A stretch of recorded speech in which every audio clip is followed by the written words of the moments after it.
Damai sejahtera Allah yang melampaui segala akal, itulah kiranya memelihara hati dan pikiranmu di dalam Kristus Yesus Tuhan kita. Amin. Firman Tuhan pada hari ini tertulis di Yohanes pasal pertama ayat 43 sampai 51. Pada keesokan harinya, Yesus memutuskan untuk berangkat ke Galilea. Ia bertemu dengan Filipus dan berkata kepadanya, "Ikutlah aku." Filipus itu berasal dari Betsaida, kota Andreas dan Petrus. Filipus bertemu dengan Nathanael dan berkata kepadanya, "Kami telah menemukan dia yang disebut oleh Musa dalam kitab Taurat dan oleh para nabi, yaitu Yesus, anak Yusuf dari Nazaret." Kata Nathanael kepadanya, "Mungkinkah sesuatu yang baik datang dari Nazaret?" Kata Filipus kepadanya, "Mari dan lihatlah." Yesus melihat Nathanael datang kepadanya lalu berkata tentang dia, "Lihat, inilah seorang Israel sejati, tidak ada kepalsuan di dalamnya." Kata Nathanael kepadanya, "Bagaimana engkau mengenal aku?" Jawab Yesus kepadanya, "Sebelum Filipus memanggil engkau, aku telah melihat engkau di bawah pohon ara." Kata Nathanael kepadanya, "Rabi, engkau anak Allah, engkau raja orang Israel." Yesus menjawab, katanya, "Karena aku berkata kepadamu, aku melihat engkau di bawah pohon ara, maka engkau percaya? Engkau akan melihat hal-hal yang lebih besar daripada itu." Lalu kata Yesus kepadanya, "Aku berkata kepadamu, sesungguhnya engkau akan melihat langit terbuka dan malaikat-malaikat Allah turun naik kepada Anak Manusia." Demikian pembacaan firman Tuhan. Selamat hari Minggu dan salam sejahtera untuk kita semua. Jemaat yang dikasihi Tuhan, ada falsafah dalam budaya Batak Toba atau budaya orang Batak tentang dalihan natolu. Ini berhubungan dengan pengenalan diri dan pengenalan orang lain. Memang tidak ada dasar alkitabiahnya atau Alkitab berbicara tentang dalihan natolu. Tapi jika kita melihat, kita mempelajarinya, di sana ada dua poin penting. Yang pertama, kita mengenali diri kita. Kita mengenali orang lain. Yang kedua, dari pengenalan itu, kita mampu dan didorong untuk mengambil sikap yang benar. Tindakan yang benar. Ada kalanya kita itu akan menjadi seorang pelayan. Ada kalanya kita akan menjadi rekan atau sahabat. Ada kalanya kita akan menjadi tuan. Semua ini akan berputar. Dan semua ini mengikuti sifat dan tindakan masing-masing. Dan tidak ada orang yang mengharuskan aku harus menjadi tuan. Aku tidak mau menjadi pelayan. Di dalam diri seseorang, dia harus siap menjadi tuan, harus siap menjadi sahabat, harus siap menjadi pelayan. Demikianlah budaya Batak tersebut mendorong setiap orang mengenali diri, mengenali orang lain, dan mengambil sikap yang benar. Sangat indah jika manusia itu saling mengenal dan saling tahu bagaimana harus bersikap satu dengan yang lain. Jemaat yang dikasihi Tuhan, dalam pertumbuhan ataupun perkembangan manusia sejak kecil, kita melihat bahwa orang tua sebenarnya berperan sangat penting bagaimana si anak tersebut memiliki pengenalan akan dirinya. Pertumbuhannya itu adalah sedang mencari jati dirinya agar nantinya dia tahu siapa dirinya, agar nantinya orang tahu siapa dia. Tetapi ada beberapa penekanan penting yang diajarkan orang tua kepada anak. Mungkin dari awal belajar berbicara, belajar berjalan, belajar makan. Dan ada hal penting yang mungkin prioritas bagi orang tua, belajar berdoa. Kita yakin dia tidak memahami apa yang dia ucapkan itu, tetapi kita percaya yang kita ajarkan itu adalah tahap bagaimana dia tidak hanya mengenal dirinya saja, tetapi dia mengenal Tuhan. Sehingga ketika dia mengenal Tuhan, maka dia akan tahu hidupnya ini harus bagaimana.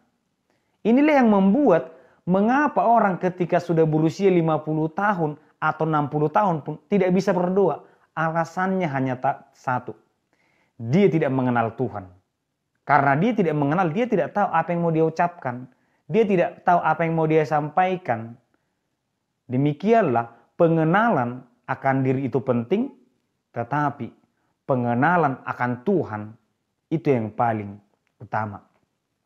Jemaat yang dikasihi Tuhan, firman Tuhan di pagi hari ini atau khotbah minggu hari ini tentang pemilihan murid-murid Yesus. Di mana Yesus sendiri memilih orang-orang yang akan dia jadikan muridnya. Tentu Yesus sudah mengenal siapa mereka. Ada dua orang di sini, Filipus dan Natanael. Mereka orang yang dekat dengan Yesus pada saat itu.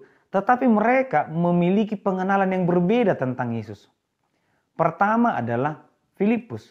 Ketika Yesus berkata, ikutlah aku. Ternyata dia mengenal Yesus dari apa yang diajarkan oleh Musa. Padahal dia tidak pernah bertemu dengan Musa. Tapi dia mengenal bahwa Yesus itu adalah yang tertulis di perjanjian lama.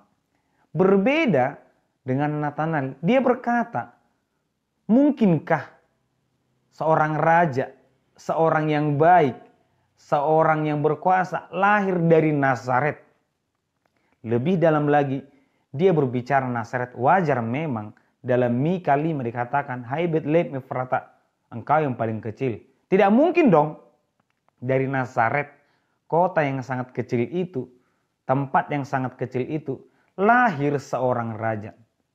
Pengenalan-pengenalan yang berbeda ini, itu pun tidak disangkal oleh Yesus.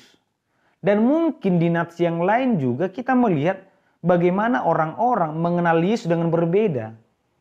Ada yang mungkin mengatakan Yesus itu guru, rabi, Mesias, Yeremia, Nabi dan lain sebagainya. Semua orang memiliki pengenalan yang berbeda-beda.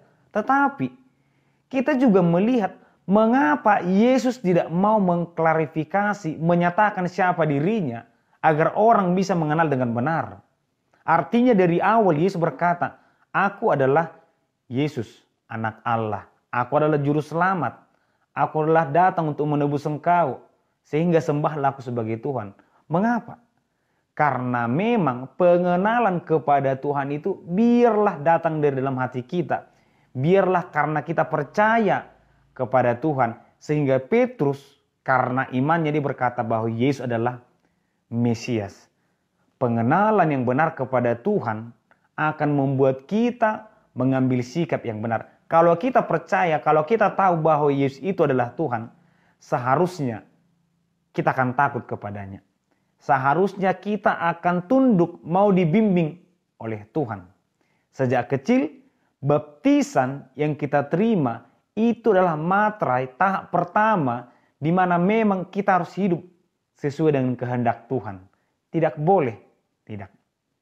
Jemaat yang dikasihi Tuhan, cukupkah firman Tuhan berbicara tentang kita harus mengenal Tuhan? Ternyata sebaliknya. Yesus juga mengenal kita. Yesus mengenal Filipus, mengenal Natanael, mengenal semua murid-muridnya, mengenal semua manusia. Sehingga ketika Yesus berkata, sebelum Filipus memanggilmu, aku sudah melihat engkau di Papua Ara. Tentu tidak ada kisah sebelumnya di mana Yesus berbicara dia melihat Natanael. Tapi kita percaya Yesus maha melihat. Ini membuat Natanael mengubah pengenalannya. Tetapi Yesus menyangkal. Jangan hanya gara-gara kukatakan sesuatu, kamu mengubah pengenalan kepada Tuhan. Jangan hanya karena kita melihat sebuah mujizat, kita langsung 360 derajat, 180 derajat mengubah pengenalan kita hanya karena satu itu. Tetapi kenallah Tuhan atas apa yang Dia lakukan, atas siapa Dia, atas apa yang Dia janjikan, atas apa yang kita ketahui melalui firman-Nya. Kenallah Dia dengan benar. Bahkan tidak hanya Nathanael dan Filipus, semua kita dikenal. Bahkan apa yang tertulis, tersirat dalam pikiran kita, Tuhan kenal. Seharusnya kita tidak boleh menyembunyikan sesuatu kesalahan karena Tuhan pasti tahu. Kita tidak boleh menganggap, Tuhan tidak lihat, Tuhan tidak tahu. Ini hal kecil. Dalam hukum Taurat yang ke-10, ini berbicara dengan hati dan pikiran. Jangan kau mengingini, hanya masih keinginan karena apa? Tuhan tahu. Demikianlah ketika Tuhan mengenal kita secara terbuka, seharusnya kita juga semakin nyata sikap kita mengikut Tuhan. Tetapi tidak cukup juga hanya di situ. Dalam Mazmur 139 diakui bahwa betul Tuhan itu mengenali kita. Tetapi pengenalan Tuhan ini pun harus kita pahami dengan benar. Yang dikenal Tuhan sejak awal ternyata itu bisa berubah. Sama seperti manusia, aku mengenal seseorang. Kami tidak bertemu selama 10 tahun. Aku bisa saja tidak mengenal dia hanya karena mungkin perubahan bentuk tubuh. Semakin kurus, aku tidak mengenalmu. Oh, itu kamu. Dulu kamu itu gemuk, kenapa sekarang jadi kurus? Aku tidak mengenalmu. Dulu kamu itu langsing. Kenapa sekarang kamu jadi gemuk? Perubahan bisa membuat seseorang tidak kita kenal. Demikian juga dalam Matius 25, penjaga gerbang itu tidak mengenal 5 perempuan yang bodoh itu. Aku tidak mengenalmu. Tuhan mengenal kita saat ini, tapi ketika kita mengubah hidup kita menjadi tidak baik, sama seperti Yudas Iskariot, dari awal Tuhan sudah mengenal. Tetapi Tuhan membiarkan manusia itu hidup memenuhi kebutuhan imannya ataupun mengingini keinginan pribadinya. Apakah dia semakin dekat kepada Tuhan? Apakah dia semakin merusak identitasnya?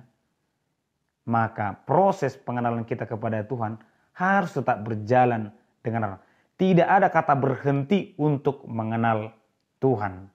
Jemaat yang dikasihi Tuhan, ketika Tuhan mengenal kita, ternyata ini juga semakin mendorong kita mengatakan, aku tidak takut untuk berbuat baik. Ada pemikiran seperti ini. Aku malas untuk menolong. Aku malas untuk memperbaiki ini. Aku malas untuk menyapa dia. Karena apa? Perbuatan baik apapun yang kulakukan, sebesar apapun perbuatan baikku, tidak ada kok yang melihat. Tidak ada kok yang merespon. Tidak ada kok yang memuji aku. Aku berdoa setiap pagi untuk tempat ini, untuk negara ini, untuk keluargaku. Tidak ada kok yang melihat, tidak ada yang peduli. Percayalah, ada Tuhan yang selalu melihat dan peduli. Itulah bukti bahwa Tuhan Maha Kuasa. Sehingga meskipun mata manusia tertutup akan kebaikan yang kita lakukan, tetapi Tuhan tidak pernah tidur untuk melihat setiap orang yang percaya kepadanya. Oleh karena itu jemaat yang dikasihi Tuhan, kita mengenal dengan benar siapa itu Tuhan. Dan dasar pengenalan kita hanyalah firman Tuhan. Tuhan mengenal kita. Tapi mari tetap pengenalan itu berjalan dengan baik agar kiranya tidak banyak yang dipanggil tetapi sedikit yang terpilih. Kita tetap bagian dari yang dipanggil, kita bagian dari yang terpilih. Karena apa? Karena kita mengenal Tuhan, karena kita tahu apa yang harus kita lakukan, apa yang harus kita pikirkan. Kita harus hidup sesuai dengan kehendak Tuhan. Amin, kita berdoa. Terima kasih Tuhan, dalam ibadah minggu hari ini kami bersyukur kepadamu Tuhan. Kami mengenalmu melalui firman-Mu. Biarlah kiranya Tuhan pengenalan kami mengajarkan kami untuk bersikap dengan benar, mengenal kehendak-Mu. Berkati kami selalu Tuhan, agar Engkau membimbing dan menyertai kami. Di dalam nama anak Yesus Kristus kami berdoa. Amin.